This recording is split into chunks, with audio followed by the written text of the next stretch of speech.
Hello বন্ধুরা, welcome to nursing education. Nursing এডুকেশনে তোমাদের সবাইকে স্বাগত। আশা করি তোমরা সবাই ভালো আছো, পড়াশোনাও ঠিকঠাক চলছে। আজকে আমরা পড়বো আরেকটা ভীষণ ইম্পর্টেন্ট টপিক, যেটা হচ্ছে ABG, arterial blood gas analysis. এখান থেকেও প্রায় প্রত্যেকটা এক্সামে বিভিন্ন রকমের কোশ্চেন আসে, একটা না একটা কোশ্চেন তো আসেই। চলো তাহলে দেখে নেওয়া যাক ব্লাড গ্যাস অ্যানালিসিস বা আর্টেরিয়াল ব্লাড গ্যাস অ্যানালিসিসটা কী এবং এটা আমরা কীভাবে ইন্টারপ্রিট করব। প্রথমে দেখো এবিজি কী। ABG stands for arterial blood gas analysis. It measures the amount of oxygen, carbon dioxide and pH of arterial blood. Arterial ব্লাডের মধ্যে কার্বন ডাইঅক্সাইড, অক্সিজেন কত এবং তার পিএইচ কত। আমরা প্রত্যেকেই জানি ব্লাড পিএইচ কত, 7.35 থেকে 7.45। সেটাই বলছে আমার আর্টেরিয়াল ব্লাডে সেই পিএইচটা মেনটেন হচ্ছে কি না। It helps assess lungs function and body's acid base balance. এটা কি করছে, আমার লাংস ঠিকঠাক ফাংশন করছে কিনা এবং আমাদের বডির অ্যাসিড বেস ব্যালেন্স মেনটেন হচ্ছে কিনা সেটার জন্য। লাংস ফাংশন করছে কিনা মানে কি, আমার কার্বন ডাইঅক্সাইড ভেতরে বেশি জমা হয়ে যাচ্ছে কিনা, থেকে যাচ্ছে কিনা, আমার অক্সিজেন আমি ঠিকঠাক নিতে পারছি কিনা, আমার হাইপক্সিয়া হচ্ছে কিনা, এই জিনিসগুলো। এবং তার সাথে সাথে আমাদের পিএইচটা যেভাবে ইন্টার রিলেটেড, সেই জিনিসটা আমরা এটাতে অ্যাসেস করতে পারি। Commonly used in critical care and emergency setting. এবার আমরা দেখি এবিজির কম্পোনেন্টগুলো কী কী। না, প্রথমে জানতে হবে পিএইচ। পিএইচ মানে কি, আমাদের এটা অ্যাসিডিক নাকি অ্যালকালাইন। অ্যাসিডিক পিএইচ মানে কি, অ্যাসিডিক পিএইচ মানে হচ্ছে, আমরা সবসময় জানি কয়েকটা জিনিস একদম মাথায় রেখে দেবে। সেটা হচ্ছে যে পিএইচের নর্মাল ভ্যালু কত, এটা প্রথমেই মাথায় রাখবে। পিএইচের নর্মাল ভ্যালু এই কত, 7.35 থেকে 7.45, ঠিক আছে। এরপর তাহলে কি বললাম, পিএইচের নর্মাল ভ্যালু কত, 7.35 থেকে 7.45।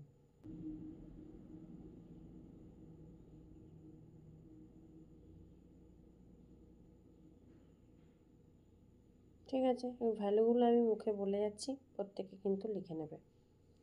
ওকে, PaCO2 এটা মানে কি, partial pressure of carbon dioxide. আমাদের রেসপিরেটরি একটা কম্পোনেন্ট, যে আমাদের পার্সিয়াল প্রেশার কার্বন ডাইঅক্সাইড কত আছে।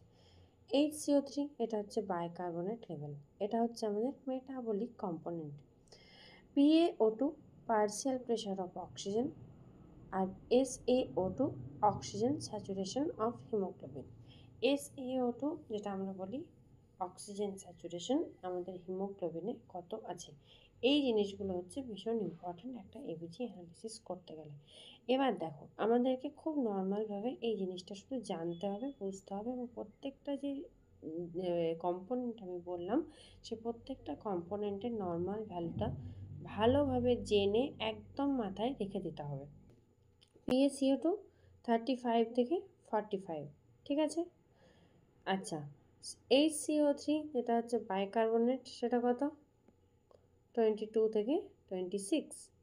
PaO2 80 থেকে 100, SaO2 95 থেকে 100%, ঠিক আছে। দেখো তাহলে কী বললাম, পিএইচ হচ্ছে, এটা একদম পুরো মুখস্থ করবে। পিএইচ হচ্ছে 7.35 থেকে 7.45, PaCO2 35 থেকে 45, HCO3 22 থেকে 26, PaO2 80 থেকে 100, SaO2 95 থেকে 100, ঠিক আছে। এবার দেখো, এবার আমি কি বললাম একটু আগে, আমার ব্লাড পিএইচ অ্যাসিডিক হয়েছে নাকি অ্যালকালাইন হয়েছে। অ্যাসিডিক মানে কি, এটার থেকে কমে যাবে, মানে লেস দেন 7.35 যদি হয়, আমরা সেটাকে কি বলবো, আমার ব্লাড পিএইচ অ্যাসিডিক হয়েছে। কিন্তু যদি আমি বলি অ্যালকালাইন, তাহলে এই যে বড় ভ্যালুটা, এটা হচ্ছে আমার 7.45, আমাকে বলতে হবে 7.45-এর থেকে আমার ব্লাড পিএইচ যদি বেশি হয়, ঠিক আছে, তাহলে আমি কি বলবো, আমার blood alkaline in nature. Okay, next দেখো PaCO2, যদি আমার এই PaCO2 পরিমাণটা বেড়ে যায়, 45-এর থেকে বেশি হয়ে যায়, ঠিক আছে, তাহলে আমাদের কি হবে, বডির মধ্যে কার্বন ডাইঅক্সাইডের পরিমাণ বেশি হবে। বডির মধ্যে কার্বন ডাইঅক্সাইডের পরিমাণ যদি বেশি হয়, আমাদের হাইপার ক্যাপনিয়া বলি আমরা সেই স্টেজটাকে, হাইপার ক্যাপনিয়া হবে। তখন আমাদের কিন্তু রেসপিরেটরি একটা ডিপ্রেশন হবে, আমাদের অক্সিজেন কমে যাবে। HCO3 কি? এখানে দেখো 22 থেকে 26, PaO2 80 থেকে 100। HCO3 আমাদের হচ্ছে মেটাবলিক কম্পোনেন্ট, এটাও বাড়া কমা হতে পারে pH চেঞ্জের সাথে সাথে। আর PaO2টা কি? এটা হচ্ছে 80 থেকে 100। 80 থেকে 100 মানে হচ্ছে আমার যদি 80 কম হয় তাহলে আমি কি বলবো সেই কন্ডিশনটাকে?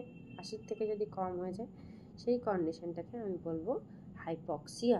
কি বলবো? হাইপক্সিয়া।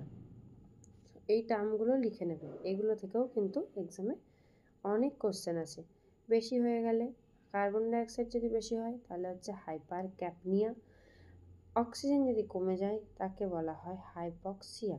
এখানে আবার আরেকটা টার্ম হয় হাইপক্সিয়া, এটা একটা বললাম, এটা লিখে নিয়েছো তো? ঠিক আছে। আরেকটা টার্ম হয়, সেটা হচ্ছে হাইপক্সিমিয়া। হাইপক্সিমিয়া মানে কি? আমার ব্লাডের মধ্যে অক্সিজেনের পরিমাণটা কমে যাচ্ছে। ঠিক আছে। Next, step by step ABG interpretation. দেখো, আগে আমরা এটা দেখে নিই যে কী বলতে চাইছে। ঠিক আছে, তারপর আমরা ইন ডিটেলস এটা ডিসকাশন করব। Step by step ABG interpretation. Check pH acidic না অ্যালকালোটিক। অ্যালকালোটিক বলে কিছু হয় না, এটা অ্যালকালাইন হয়, alkaline in nature. Okay, alkalosis হচ্ছে না অ্যাসিডোসিস হচ্ছে। এটা কিভাবে হচ্ছে সেটা আমি বলে দিলাম। লেস দেন যদি আমি 7.35 পাই তাহলে আমার অ্যাসিডিক হবে, যদি মোর দেন 7.45 পাই তাহলে আমার অ্যালকালাইন ইন নেচার হবে। ঠিক আছে, এরপর হয়ে চলে এলাম কি PaCO2। PaCO2 হচ্ছে আমাদের রেসপিরেটরি কম্পোনেন্ট, আমি বলে দিলাম। PaCO2 পরিমাণ যদি বেশি হয় সেক্ষেত্রে কি হবে? আমার রেসপিরেটরি ডিপ্রেশন হবে বলে আমরা ধরে নেওয়া যায়। HCO3 এটা কি? Metabolic cause. মেটাবলিক যদি ডিক্রিজ হয় বা হচ্ছে যদি ইনক্রিজ হয়, দুটো ক্ষেত্রেই কিন্তু আমাদের কি হবে? আমাদের মেটাবলিক যে কম্পোনেন্ট সেটা বদলে যাবে, তার জন্য পিএইচের চেঞ্জেস আসবে। Determine compensation, partial or complete. আমরা কম্পেনসেটারি সেশনে আছি, মানে কি? আমার বডিতে জাস্ট একটা জিনিস শুরু হয়েছে, আমার বডি কি করবে? প্রথমেই আমার বডি বিভিন্ন রকমের কম্পেনসেটারি মেকানিজম দেখাবে, সেই কম্পেনসেশনটা আমরা কিন্তু এই এবিজিটার মাধ্যমে জানতে পারি। হলো assess oxygenation using PaO2 SaO2। আমরা কি করব? যদি দেখি যে আমার অক্সিজেনের লেভেল অনেক বেশি, আমি যেটা বললাম 100, তাহলে কি কোনো একটা পেশেন্ট ধরো ভেন্টিলেশনে আছে, আমার PaO2 আমি একবার করলাম, দুবার করলাম, আমি দেখছি কন্টিনিউ 100 আছে, আমি কি করতে পারবো? তার এবার অক্সিজেন আমি আস্তে আস্তে কমাতে পারবো, সে ভেন্টিলেশন থেকে বেরোবে কি বেরোবে না সেটা আমি ডিসাইড করতে পারবো। বা ধরো কারোর যদি অক্সিজেন কমে গেল, বডির মধ্যে কমে যেতে পারে, ধরো সেটা চলে এলো তোমার 80-র নিচে, যেমন ধরো 70 হতে পারে বা হচ্ছে 75 হয়ে গেল, তখন আমি কি করব? আমাদেরকে জানতে হবে যে ঠিক আছে, তাহলে আমার অক্সিজেনের পরিমাণ যখন কমে যাচ্ছে বডির মধ্যে, তাহলে আমাদেরকে এবার অক্সিজেন বাড়াতে হবে। বা হচ্ছে কীভাবে ভেন্টিলেশনটা আমার ঠিকঠাক কাজ করছে কিনা, যদি পেশেন্ট ভেন্টিলেটারে থাকে তাহলে ভেন্টিলেটার ঠিকঠাক কাজ করছে কি করছে না, এই জিনিসগুলো আমরা কিন্তু অ্যাসেস করতে পারি। দেখো এবার কি বলছে, types of acid base balance. আমাদের কি কি রকমের অ্যাসিড বেস ব্যালেন্সের চেঞ্জেস আসে, আমি তোমাদের সাথে এটা খুব ভালোভাবে ডিসকাস করব। দেখো এখানে আগে কি বলেছে দেখে নেওয়া যাক। প্রথমে হচ্ছে বলছে রেসপিরেটরি অ্যাসিডোসিস, মানে কি? আমার কার্বন ডাইঅক্সাইড রিটেনশন হচ্ছে রেসপিরেটরি অ্যাসিডোসিস। প্রথমেই বললাম অ্যাসিডোসিস মানে লেস দেন 7.35, তাই তো বললাম তো অ্যাসিডোসিস মানে? হ্যাঁ, রেসপিরেটরি অ্যাসিডোসিস মানে কি হচ্ছে? আমার কার্বন ডাইঅক্সাইড রিটেনশন হচ্ছে, কার্বন ডাইঅক্সাইডের পরিমাণ বেড়ে যাচ্ছে। কার্বন ডাইঅক্সাইডের পরিমাণ কত বলেছিলাম? 35 থেকে 45। রিটেনশন বলছে মানে কি? আমার মোর দেন 45 হয়ে যাচ্ছে কার্বন ডাইঅক্সাইডের পরিমাণ। এবার হচ্ছে রেসপিরেটরি অ্যালকালোসিস। অ্যালকালোসিস মানে কি? 7.45-এর থেকে বেশি হয়ে যাচ্ছে। 7.45-এর থেকে বেশি কখন হবে রেসপিরেটরি অ্যালকালোসিস? সেটা হচ্ছে যখন আমার কার্বন ডাইঅক্সাইড কমে যাবে। কার্বন ডাইঅক্সাইড কখন কমবে? যখন আমরা কোনো পেশেন্টকে হাইপার ভেন্টিলেট করে দেবো। হাইপার ভেন্টিলেট করলে কি হয়? আমার অক্সিজেনের টক্সিসিটি দেখা যায় অনেক সময়। হাইপার ভেন্টিলেশনের জন্য বডির মধ্যে অক্সিজেনের পরিমাণও কিন্তু বেড়ে যায়, যাকে আমরা বলি হাইপার অক্সিমিয়া। সেটাও কিন্তু ঠিক না, তখনও আমার বডিতে কম্পেনসেশন মেকানিজম হয়। অক্সিজেন যদি বেশি পরিমাণে লস হয়ে যায় সেক্ষেত্রে আমার বডিতে হয় রেসপিরেটরি অ্যালকালোসিস। এরপর কি আছে, মেটাবলিক অ্যাসিডোসিস। অ্যাসিডোসিস মানে সেম 7.35 থেকে 7.45, অ্যাসিডোসিস মানে লেস দেন 7.35। ঠিক আছে। মেটাবলিক কখন বলবো, যখন হচ্ছে আমার বাইকার্বনেট লেভেল কমে যাচ্ছে, আর মেটাবলিক অ্যালকালোসিস হচ্ছে যখন আমার বাইকার্বনেট লেভেল বেড়ে যাচ্ছে। ঠিক আছে। এইবার দেখো, এই যে বেড়ে যাচ্ছে কমে যাচ্ছে কমে যাচ্ছে বেড়ে যাচ্ছে, এটা তোমরা মনে রাখবে কী করে? এটা তো আমাদেরকে জানতে হবে যে আমরা মনে এটা রাখবো কী করে। সবসময় তো আর সব তো মনে রাখা সম্ভব নয়। আর হচ্ছে কি, আমাদেরকে বুঝে পড়তে হবে 1 নাম্বার। আর যে কোনো পরীক্ষার হলে আমাদের এই কোনটা বেড়ে যাচ্ছে কোনটা কমে যাচ্ছে এটা নিয়ে কিন্তু ভীষণ রকমের কনফিউশন হয়। চলো তাহলে মনে রাখার একটা ট্রিক শিখে নিই। দেখো, একটা ফর্মুলা হয় যাকে আমরা বলি রোম ফর্মুলা, ROME। এটা ভালো করে নোট করবে। রোম ফর্মুলাটা কি, ঠিক আছে, এটা খুব ভালো করে মনে রাখবে। রোম ফর্মুলা কি, সেটা হচ্ছে এখানে আমরা বলি রেসপিরেটরি যদি আমার কম্পেনসেশন হয় তাহলে সেটা আমার হবে অপোজিট। রেসপিরেটরি কম্পেনসেশন হলে আমার অপোজিট হবে। মেটাবলিক কম্পেনসেশন যদি আমার হয় তাহলে আমার সেটা এক্স্যাক্টলি সেম হবে। কি হবে? সেম হবে। ঠিক আছে, এক্স্যাক্ট সেম হবে। ঠিক আছে, তার মানে কি দেখো, রেসপিরেটরি অপোজিট, মেটাবলিক সেম। ঠিক আছে, এবার তোমাদেরকে বুঝতে হবে এই জিনিসটা আমি কেন বললাম আর কী জন্য বললাম। রোম রেসপিরেটরি অপোজিট, এই যে একটু আগেই বললাম রেসপিরেটরি অপোজিট মেটাবলিক এক্স্যাক্ট। ঠিক আছে, তাহলে দেখো এটা আমি কিসের সাথে অপোজিট আর কিসের সাথে সেম বলছি। প্রথমে আমি দেখি রেসপিরেটরি। যদি আমার পিএইচ বাড়ে, ঠিক আছে, যদি আমার পিএইচ ইনক্রিজ করে তাহলে আমার কী হবে, যেহেতু অপোজিট বলেছি মানে হচ্ছে আমার কার্বন ডাইঅক্সাইডের পরিমাণ কমে যাবে। ঠিক আছে, তাহলে কি হলো, যখন আমার পিএইচ বাড়বে তখন হচ্ছে আমার অ্যালকালোসিস। রেসপিরেটরি অ্যালকালোসিসে কার্বন ডাইঅক্সাইডের পরিমাণ কমে যায়। তোমরা সবসময় দেখতে পাবে যে পেশেন্টের ধরো যখনই তোমরা ইন্টারপ্রিটেশন করবে যে 7.45-এর বেশি গেছে, ধরো 7.55 গেছে, বা হচ্ছে অন্য কিছু 7.55 থেকে 7.65 এরকম কিছু একটা পিএইচ যদি যায়, আমি কিন্তু কখনোই দেখতে পাবো না যে আমার কার্বন ডাইঅক্সাইডও 45 থেকে বেড়ে 50 হয়ে গেল। এটা কিন্তু নয়, আমার কার্বন ডাইঅক্সাইড সব সময় আমি দেখতে পাবো 35-এর নিচে থাকবে। যদি এটা থাকে তাহলে জানবে যে তোমার রেসপিরেটরি কম্পেনসেশন হচ্ছে। ঠিক আছে, আবার সিমিলারলি ধরো তোমার পিএইচটা কমে যাচ্ছে। ঠিক আছে, পিএইচ তোমার কমে গেল একদম, ধরো কিছু একটা হলো 7.25 বা কিছু একটা হলো। ঠিক আছে, তখন তুমি কখনোই দেখতে পাবে না যে তোমার রেসপিরেটরি কমে যাওয়ার সাথে কার্বন ডাইঅক্সাইডের পরিমাণও কিন্তু কমে যাচ্ছে। তোমার বডির যে কম্পেনসেটরি মেকানিজম সে কী করছে, প্রথমেই যেটা করবে সেটা হচ্ছে আমাদের কার্বন ডাইঅক্সাইডের পরিমাণটাকে বাড়িয়ে দেবে। বাড়িয়ে দেওয়া মানে কি, মোর দেন 45। এই জন্য আমি প্রথমেই বলেছিলাম প্রত্যেকটা ডেটা, প্রত্যেকটা যে আমি কথা বলছি, ওয়ার্ড বলছি, শব্দ বলছি, সেগুলো মাথায় ঢোকাবে। ঠিক আছে, এই সংখ্যাগুলোই কিন্তু ভীষণ ইম্পর্টেন্ট। এটা হয়ে গেল আমার রেসপিরেটরি অপোজিটের গল্প। এরপর আমি দেখব রেসপিরেটরি অপোজিট হলো আর মেটাবলিক এক্সাক্ট। মেটাবলিকে আমার কী রকম দেখতে পাই আমি, চলো। মেটাবলিকের ক্ষেত্রে কি হচ্ছে দেখো, মেটাবলিকে কি হবে, আমার সেম হবে। সেম মানে কি, যদি আমার পিএইচ মনে করো বাড়তে থাকে, আমার পিএইচ বাড়লো, তাহলে আমার কি হবে, আমার যে বাইকার্বনেট লেভেল, এই CO3 যে লেভেল সেটা কিন্তু বাড়বে। ঠিক আছে, আবার পিএইচ যদি আমার কমে তাহলে বাইকার্বনেট লেভেল হচ্ছে আমার কমবে। ঠিক আছে, এবার পিএইচ বাড়া মানে 7.35 থেকে 7.45 মানে হচ্ছে মোর দেন 7.45 হলো, তখন আমার বাইকার্বনেটের লেভেলটা কি বলেছি 22 থেকে 26। এই কিন্তু 26 থেকে বেড়ে 27, 28, 29, 30 কিছু একটা হবে, 32, 35। আবার সেম যখন এটা কমে যাবে এই 22 থেকে লেস দেন 22 হয়ে যাবে আমার 18, 20, 16 এরকম একটা জিনিস। তো এটা আমাদেরকে মনে রাখতে হবে। তুমি মনে রাখতে পারলে না, তোমার এত জটিল ফর্মুলা মনে থাকলো না, রোম বা কিছু, তুমি একদম ভীষণ সিম্পলভাবে ব্যাপারটা বুঝতে চাও, তাহলে তোমাকে যেটা মনে রাখতে হবে সেটা হচ্ছে প্রত্যেকটা সংখ্যা। সংখ্যা মনে রাখলেই আমরা সবসময় এই রকমই কোশ্চেন দেখতে পাবো, যেখানে হয় আমার পিএইচটা আমি দেখতে পাবো আমার বেড়েছে বা কমেছে, কিছু একটা হয়েছে, পিএইচ বাড়বে, বা হচ্ছে তোমার পিএইচ কমবে, কিছু একটা হবে। এবং কোশ্চেনে যেটা দেওয়া থাকে সেটা হচ্ছে হয় অনেকগুলো দেওয়া থাকতে পারে, বাইকার্বনেট লেভেল, অক্সিজেন লেভেল, কিন্তু আমাদের মাথা ঘামাবার দরকার নেই। আমি দেখব প্রত্যেকটার একই কি। আমি প্রথমেই লিখে নেব পিএইচ আমার 7.35 থেকে 45, কার্বন ডাইঅক্সাইড আমার 35 থেকে 45, বাইকার্বনেট আমার 22 থেকে 26। এই তিনটে অক্ষর আমি কিন্তু প্রথমেই লিখব।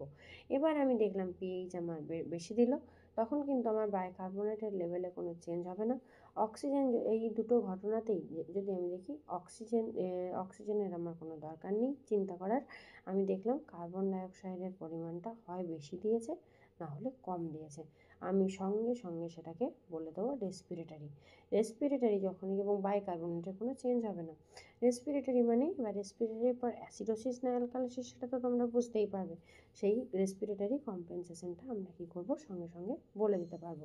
সিমিলারলি তোমার যখনই দেবে যে বাইকার্বনেটের লেভেল রিলেটেড কিছু একটা তোমাকে দেবে, ধরো পিএইচ বেড়েছে বা পিএইচ হচ্ছে কমেছে, সিমিলার একদম একই রকমভাবে, তোমার এত কিছু মনে পড়ছে না, তুমি শুধু তিনটে অক্ষর, তিনটে সংখ্যা তুমি লিখবে, পিএইচ, কার্বন ডাইঅক্সাইড, বাইকার্বনেট।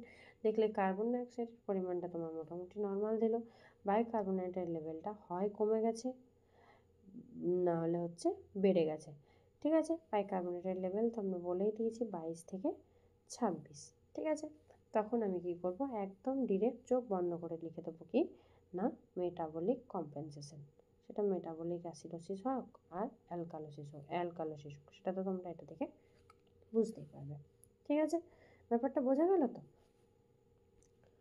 যদি কোনো ডাউট থাকে তোমরা যে কোনো সময় আমাকে কমেন্টে জানাতে পারো, যে কোনো ডাউট যখনই হবে আমি সঙ্গে সঙ্গে সেটা সলভ করার চেষ্টা করব।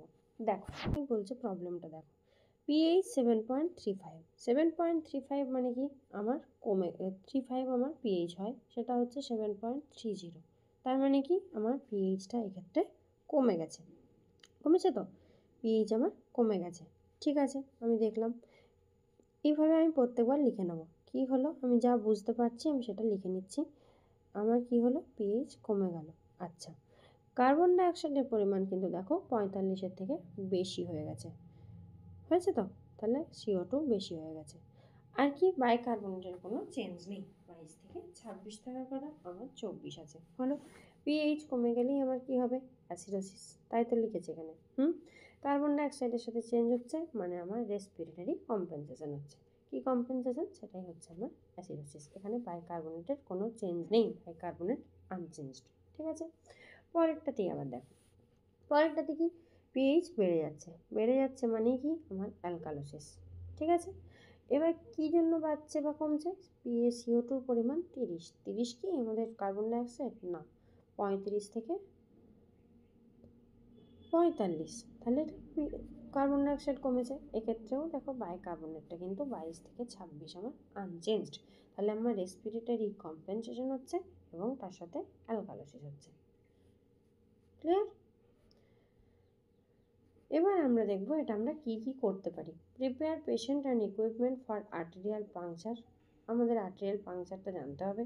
Monitor for bleeding or haematoma after sampling, ensure sample is sent to lab immediately on ice, observe for signs of respiratory distress, interpret results and report abnormal finding promptly. ABG helps assess oxygenation and acid-base balance. Interpretation involves evaluating pH, PaCO2 এবং পাইকার্বনেট, এই তিনটে জিনিসই আমাদের evaluate করতে হয়। Nurses plays a very vital role in sample collection, monitoring and reporting. Understanding ABG is crucial in managing. কিন্তু দেখো এখান থেকে একটা কোশ্চেন পড়ে, সেটা হচ্ছে এবিজি নেওয়ার পরেই আমরা কি করব। তো এই কথাটা সবসময় মাথায় রেখে দেবে, এবিজি নেওয়ার পরেই আমরা ঠিক করবোটা কি। এই যে দেখো এখানে লেখা আছে monitor for bleeding or haematoma, যে জায়গায় আমরা আর্টেরিয়াল ব্লাড নেব সেই জায়গায় কিন্তু আমার হেমাটোমা হওয়ার একটা চান্স থাকে যদি আমি সেই জায়গাটা ভালো করে প্রেস করে চাপ দিয়ে ব্লাডটা বন্ধ না করি। তাই এই জিনিসটা আমাদেরকে সবসময় মাথায় রাখতে হবে, এটা পরীক্ষায় অনেকবার পরে বারবার পরে। ঠিক আছে, থ্যাংক ইউ। ভালো লাগলে একটা লাইক কমেন্ট শেয়ার করো আর চ্যানেলটা সাবস্ক্রাইব করে দিও। Thank you.